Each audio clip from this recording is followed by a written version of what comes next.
Welcome back YouTube for another performance psychology lesson today. Today's lesson is going to be on developing a trading plan before you actually get into the market.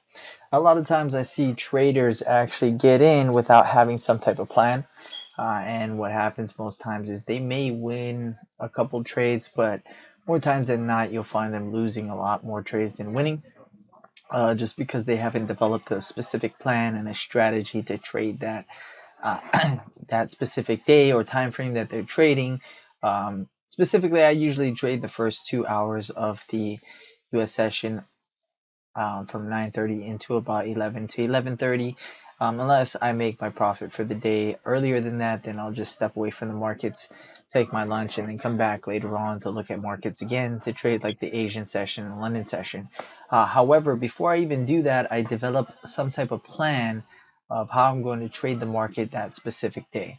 Right. A lot of times I'll be on both ends, buy and sell, but for newer traders or ones that are struggling, it's better to have some type of plan to trade with the trend and identify what trend it is first, right? So let's just take a look at the 10 tick here for a second. You can see we were in a clear uptrend at one point in the markets where it developed to move higher and higher and higher, and then we started to move back into a downtrend. You can see if we take a line and we draw it here, you can see the development of the actual downtrend from here, right? So let's take off some of these lines.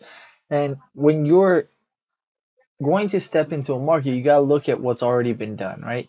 An uptrend is defined as higher lows and higher highs. So you can see higher low, higher high, higher low, higher high, higher low, higher high, and no print after this point of a new high. You do get a development of a higher low, but you can't get above this specific high right here, and then we break the actual structure. And this is right before the US session open. You can see when it develops over here, you're right about 9:30, but before all this, you can see the press, and we break the actual low of structure, and we're below that using it as resistance, right? So we're actually developing a move down. As we move into this, it's good to understand this, because now you can start to develop trades, right? Your trade idea would be, okay, if we're moving down and we're in some type of downtrend here, how do I look to try to trade this? My trading plan would be, you know what, we've developed a move up, we couldn't break and make a new high, we broke the low, we held resistance. Now let me see if I have other things that fall in line with an opportunity to continue short. One being, we have a level of prior support, looks like it's starting to act as resistance over here, right between these 2780s, right? Another thing is we had a low right here. So if I'm going to develop a trade idea, I want to see if we can press this low, right? So I'm going to take a horizontal line here and draw it. Let's just say 56 to maybe as low as the 54-ish area, right about here, right? So that's going to be our attempt to try to break lower. There could be other things you use. I like to use market structure, and then you can use technical analysis tools to identify the trade opportunities. So if you unhide the studies here for a second, and I zoom in just for a second here, we can develop other things, right? Okay, if we're going to develop a trade between this area, what do we have? We have the open here as a level of resistance. We also have, what is this? The let me delete this. I believe that's the S1, but yes, we have the S1 as resistance 2. If I look left of the actual chart, we have a volume cluster that's clustering up right here. We have developed a push into the S1, and we couldn't. There's a high volume node that stands out right there, which is one key thing. We have a couple other high volume nodes sticking out right over here. So actually what I'm going to try to do is develop a plan around this. This is where the market opened. We opened at about 74.25.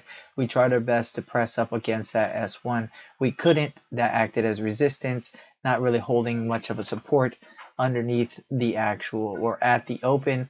We have a moving average that are coming up underneath, but the VWAP is still overhead.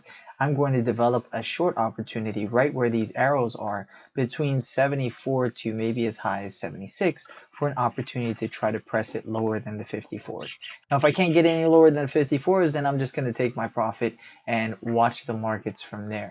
Right? So when we scroll over if we develop some type of trade plan or idea around that and we scroll over, we're actually going to see that play out very nicely. Right? This is an idea. We've in the downtrend, we want to trade with the trend. We got everything that falls in line with it. This is a good opportunity. We're identifying good key levels or good key entry areas that we want to enter based off of volume sticking out, high volume nodes sticking out here at 74.50, another one here at maybe about 77, and then some other ones right here at about 72. So that's going to be our short development, where our stop's going to be right above the S1. That's going to be our potential stop area. Since we've climbed up into that area, that would be where we completely say that trade is completely over with. And this is not to say you got to do this every single time, but it's just developing an actual trade idea based around what the market has already done, that price action movement, and using your technical analysis tools to give you a better entry opportunity as well. All right, so when we hide these studies and we look at the areas that we've identified, let's just delete some of this stuff off. And we're looking at here, we could see that we have this little bit of a pitchfork. This is our levels of resistance as well. You can see we tried to press above that, we couldn't. We're trying again here. Remember, that's your S1 right there. We develop an entry right between 76 as low as 74, and also 72 would be our riskiest entry there, with our stops right above the S1 there, right? So when we look at that type of development right there, look how that actually plays perfectly in line with the actual movement. If we zoom in here, you can see the S1 was touched, and all of a sudden it starts to develop some resistance, and we're moving it over.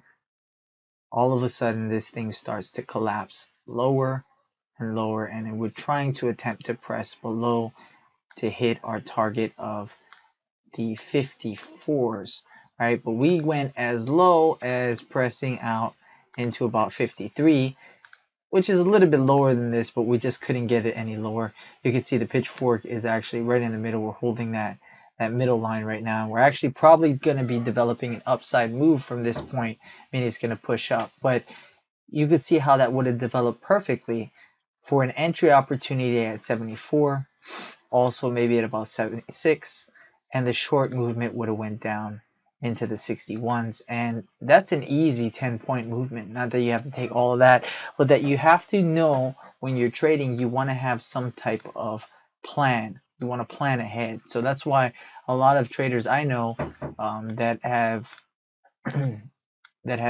become successful in this business are people who plan out their trades ahead of time, right? They plan out their entries, they plan out their exits, they plan out their stops, and they do not have a trading plan to go for the specific time frame that you're trading. If you don't have a strategy to go hand in hand with that plan, if you can't read how the market is creating its structure based on price action movement, then more than likely you're not actually trading logically, you're trading emotionally, and you're just trying to be on both ends. So I would say if you're going to try to trade and work that out and become successful at this, you're going to want to do it to where you plan out your trades beforehand, and as the market develops its structure, then you trade it like that. All right, guys, hope you liked that video. If you guys have any questions, go ahead and email me at david@tradeproacademy.com.